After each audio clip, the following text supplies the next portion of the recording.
Assalamualaikum warahmatullahi wabarakatuh. Alhamdulillahirabbil alamin. Amma ba'du. Sahabat-sahabat semuanya yang dimuliakan Allah Subhanahu wa taala. Semoga selalu dalam lindungan Allah. Terus juga semoga kita semuanya nanti di hari kiamat kelak Allah mudahkan kita untuk menuju surganya Allah Subhanahu wa taala. Amin ya rabbal alamin. Salawat beserta salam semoga tetap tercurah limpahkan kepada baginda alam yakni Nabi Muhammad sallallahu alaihi wasallam. Semoga kita semuanya di hari kiamat mendapatkan syafaatnya. Amin ya rabbal alamin. Sahabat semuanya, alhamdulillah ini saya masih di dalam perjalanan. Mohon doanya ya. Insyaallah kita akan terus berdakwah selama nafas belum terhenti ya. Selama nyawa ini belum layang ataupun belum diambil sama Allah, insyaallah kita akan terus berdakwah memberantas kezaliman ya, baik dari dukun, kiriman dan lain sebagainya. Kita akan berantas semuanya dengan kekuatan Allah. Baiklah sahabat semuanya, saya akan sedikit mengenai sambil di dalam perjalanan sedikit akan membahas mengenai benda-benda yang biasa digunakan untuk perantara santet. Benda-benda yang biasa digunakan untuk perantara santet ataupun sihir ataupun yang lainnya lah. Yang pertama, benda-benda yang digunakan dukun untuk perantara santet ataupun teluh ataupun tenung dan lain sebagainya. Itu yang pertama, yang sering digunakan yang pertama itu tanah kuburan. Nah, jadi tanah kuburan ini digunakan sebagai perantara pelancar santet gitu. Jadi dengan tanah kuburan ini membuat santet ini lancar lah, ibaratnya nggak ada gangguan dan lain sebagainya. Ini dengan tanah kuburan. Nah, pada beberapa kasus, jadi tanah kuburan ini biasanya dibungkus dengan kain kafan. Ya, dibungkus dengan kain kafan dan dikirim pada malam hari biasanya. Nah, kalau tanah kuburan nggak mungkin kalau pagi hari, siang hari, atau sore hari, pasti malam. Nah, pada proses pengiriman santet jenis ini, ya, jenis tanah kuburan yang dibungkus dengan kain kafan, itu biasanya jenisnya terlihat kalau di rumah itu seperti bola api yang besar. Nah, bola api yang besar. Nah, biasanya disebut dengan apa namanya?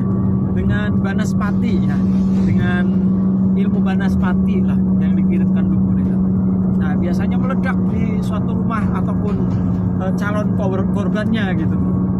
Api ini itu biasanya banaspati. Nah, biasanya kalau orang ataupun si korban ini dikirimkan ilmu banaspati dari dukun santet semacam banaspati ini, biasanya badan itu menggigil, panas, sangat panas, dalam perut itu panas ya, hingga biasanya sampai muntah darah kalau fisiknya nggak kuat. Nah, itu.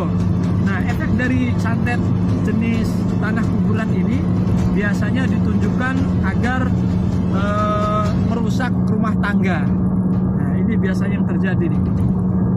Biasanya tanah kuburan itu bisa merusak rumah tangga seseorang, yang membuat penghuni rumahnya itu akan selalu kondisi rumahnya itu penuh dengan emosi ya, panas, hawanya, auranya yang berkepanjangan.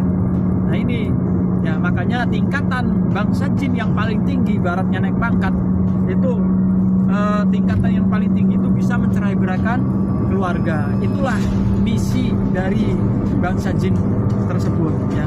Ini biasanya ada orang yang nggak seneng dengan keluarga ini, biasanya seperti itu. Makanya mudah-mudahan kita dijauhkan dari sifat iri, dengki, hasud dan lain sebagainya. Tuh. Terus yang kedua, benda-benda yang bisa dijadikan perantara santet, yang kedua adalah rajah. Nah, kalau rajah ini sebuah kertas ya, kalau rajah itu sebuah kertas yang bertuliskan Arab ya, tulisan-tulisan acak yang biasanya tulisan dalam rajah itu tulisannya Arab. Nah, itu dengan ditulis dengan huruf Arab. Kadang rajah ini juga dibentuk menjadi bentuk manusia, hewan, atau pola-pola tertentu lah. Nah, ini rajah namanya. Banyak masyarakat di Indonesia ini memang masih percaya masih percaya khasiat rajah dan mengatakannya sebagai budaya. Nah, atau didasari pokoknya banyak lah, karena memang mungkin tulisan Arab itu adalah tulisan Al-Quran begitu ya. Jadi banyak pendapat masyarakat yang keliru. Nah, ini mengenai raja.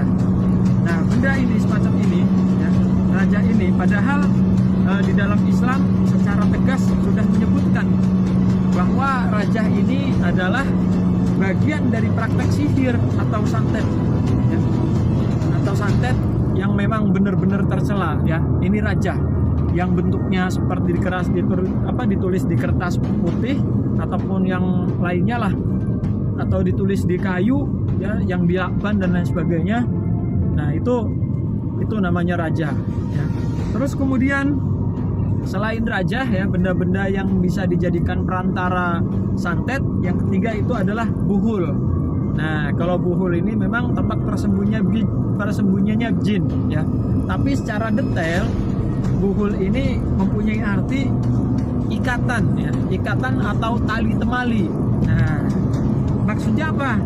Nah, jadi setiap hampir semua praktek santet, pemuncak paling atasnya adalah buhul.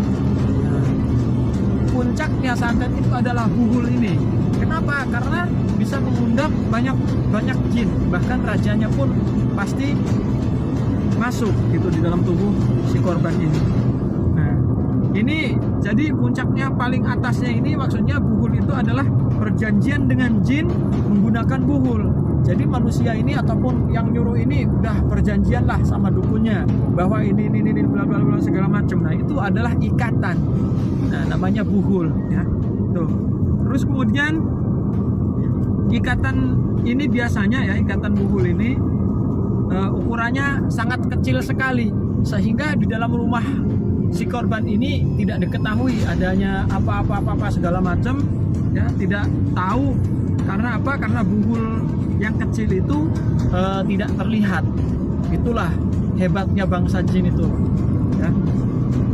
Jadi tali yang dipakai bisa berupa rambut ya, bisa ya, buhul itu bisa berupa rambut, terus benang dan lain-lain ya, banyak sekali. Nah, bisa bayangkan ya, sehelai rambut saja yang diikat sehingga bagian tengahnya ada ikatan kecil. Nah, sekecil itu bisa dijadikan media buhul. Nah, sangat kecil buhul itu. Nah, buhul ini adalah kunci pertama perjanjian dengan jin yang akan jadi partner manusia-manusia jahat. Nah, sekongkol lah ibaratnya begitu ya, udah ada perjanjiannya nih. Nah, yang mengerikan dari hal ini, maksudnya buhul ini adalah ketika sang pelaku penyantetan tidak akan menaruh buhulnya di tempat yang mudah dijangkau ya, biasanya kalau ada atapnya plafon. Nah, itu biasanya di situ tuh. Kenapa? Karena tidak bisa dijangkau sama si korban ataupun manusia, supaya nggak ketahuan begitu. Makanya kita cari. Nah, kadang kita ngerukyah juga kadang pakai tangga, ya kan? Pakai tangga, bukan pakai tetangga, pakai tangga, terus pakai ande segala macam lah, ya, untuk naik ke atas mencari buhul tersebut. Tuh. Nah, ada juga yang ditaruh di pondasi bangunan, ya, terus kemudian dimasukkan ke botol, lalu dilempar ke laut, diletakkan di dasar sumur atau di atap rumah yang kosong dan lain-lain. Banyak sekali ya. Makanya dalam tahap ruqyah syariah kita cari buhulnya itu. Ibaratnya kalau kita mengusir lalat di atas bangkai, ya, kalau lalatnya saja yang diusir, bangkainya tidak dibuang, pasti lalat akan datang kembali. Sama aja dengan ruqyah syariah. Kalau kita ngusir-ngusir di rumah itu, ngusir bangsa jinnya aja, itu tidak cukup dengan itu aja. Karena apa? Karena masih ada buhul. Buhul ini adalah tempat persembunyian bangsa jin. Nah, ikatan-ikatan, nah itu, ya, tali temali, entah rambut, entah benang dan lain sebagainya yang digunakan untuk perantara santet. Ya. Terus selanjutnya, yang keempat, benda-benda yang digunakan untuk perantara santet ya, itu boneka biasanya ya, praktek boneka. Ya, praktek boneka santet. Ya, banyak sekali praktek-praktek boneka santet ini biasanya ya menggunakan foto, nama, terus kemudian banyak lah, intinya banyak. Ataupun mohon maaf, pakaian si korban dan sebagainya ya, yang didapatkan dari si pelaku misalkan, itu banyak sekali ya. Terus selanjutnya yang kelima nih, yang terakhir ya, benda-benda yang digunakan ataupun perantara buhul ataupun santet ya, maksudnya santet, yang benda-benda yang digunakan untuk santet itu yang terakhir adalah ataupun yang kelima itu binatang melata atau jenisnya adalah serangga. Itu bisa dijadikan alat ataupun media untuk untuk si korban. Nah, jadi binatang melata atau serangga ini santet tidak selalu berupa serangan langsung yang gaib, maksudnya tidak langsung bangsa jin yang dikirim ke si korban, enggak, tapi bisa lewat perantara binatang ini ya, binatang-binatang melata ataupun serangga ya. Tapi juga melalui perantara hewan-hewan yang berbahaya atau menjijikan atau menjijikan. Nah, biasanya kemunculannya itu tidak wajar ya, tidak wajar, terus pasif lagi ya, enggak, inilah itu kemunculan binatang melata tersebut. Nah, biasanya hewan ini ya, binatang melata ataupun jenis serangga ini dikirim berupa ular, terus kalajengking ya, terus ulat, kelabang, cacing, biombong ya, banyak lah, intinya cicak ya, dan lain sebagainya ya. Tuh banyak sekali ya, ataupun binatang melata yang bisa dijadikan sebagai benda-benda untuk santet ya, perantara santet. Ini yang terakhir adalah binatang melata tersebut. Yang tadi ular, kalajengking, ulat, kelabang, cacing dan sebagainya. Ya, banyak sekali. Jadi hewan-hewan ini kalau memang rumah itu ibaratnya ada yang janggal, biasanya hewan-hewan ini muncul itu secara tiba-tiba. Ya, secara tiba-tiba terus rutin. Ya, rutin di dalam rumah. Entah lagi sholat tiba-tiba ada belatung, terus tiba-tiba ada ular dan lain sebagainya. Ini terus umumnya biasanya binatang seperti ini, binatang melata ataupun serangga yang dijadikan alat sebagai perantara santet, itu biasanya munculnya yang biasanya ya sering terjadi itu di kamar tidur dan di kamar mandi, biasanya binatang-binatang seperti ini.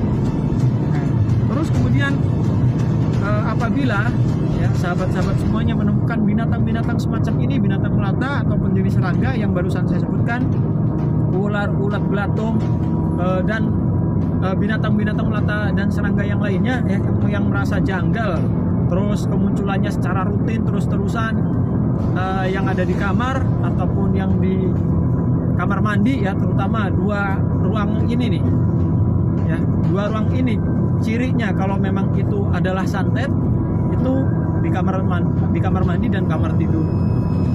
Itu memang harus harus memang benar-benar diusir ya, diusirnya dengan cara ya diusir secara baik-baik ya, silahkan. Tapi kalau udah 3 kali diusir tidak pergi juga, lebih baik dibunuh, nggak apa-apa, dibunuh dengan cara sambil membacakan ayat-ayat suci Al-Quran ya, boleh ayat kursi atau 3 kul boleh ya. Itu jadi kalau misalkan ada di kamar mandi atau kamar tidur, ketika ada hewan yang janggal ataupun diusir tidak mau ya, silakan dibunuh, nggak masalah ya. Itu jadi sahabat-sahabat semuanya, itulah benda-benda yang bisa dijadikan sebagai perantara santet dan sihir ya.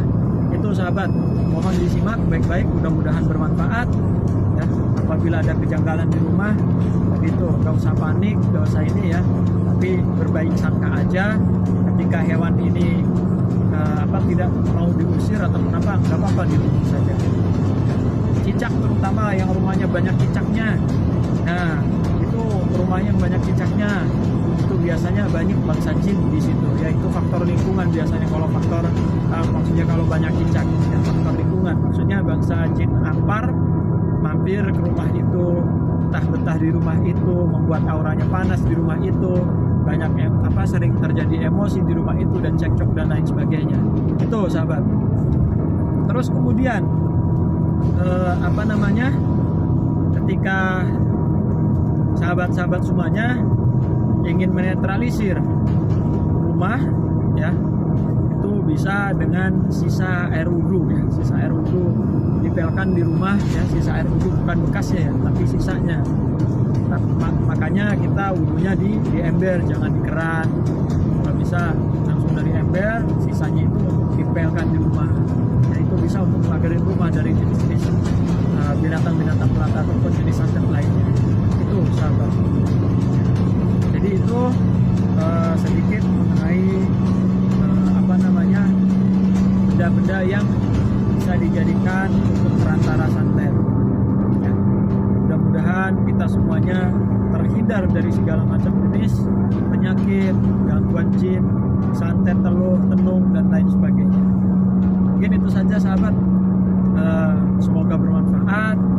Mudah-mudahan kita selalu dalam lindungan Allah Subhanahu wa Ta'ala. Amin ya rabbal alamin. Jangan lupa subscribe, like, komen, dan share. Ya, mudah-mudahan channel dakwah kita ini selalu mendapatkan keberkahan dari Allah Subhanahu wa Ta'ala. Perbaiki sholat, perbanyak sholawat, insya Allah hidup kita menjadi nikmat ya, baik hidup di dunia maupun di akhirat. Amin amin ya rabbal alamin. Ihdinas siratal mustaqim. Wassalamualaikum warahmatullahi wabarakatuh.